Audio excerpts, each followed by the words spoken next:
Welcome to the Learning Pines YouTube. We hope this video helps. In this video, I will explain how to make your pork chops crispy using an easy method.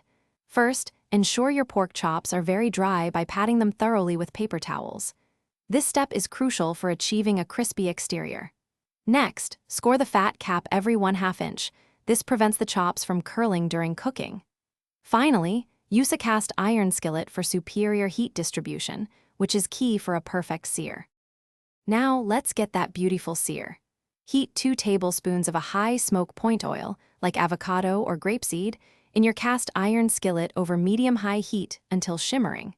Carefully place your dried and scored pork chops into the hot pan. Sear them for 3 to 4 minutes per side until they develop a rich, golden brown crust. Gently pressing down helps ensure maximum contact with the pan.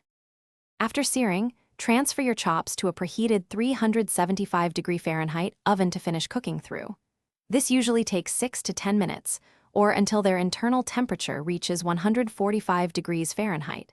Use a meat thermometer to be precise. Once cooked, remove the chops from the oven and let them rest for 5 minutes.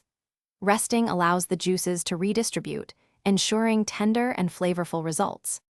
For an even crispier fat cap, try rendering it first by standing the chops on their side in the hot pan for a few minutes before searing the flat sides.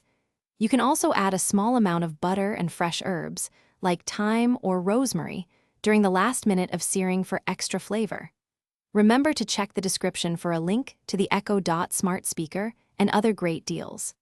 Enjoy your perfectly crispy pork chops. Thanks for watching. Consider subscribing if we helped you.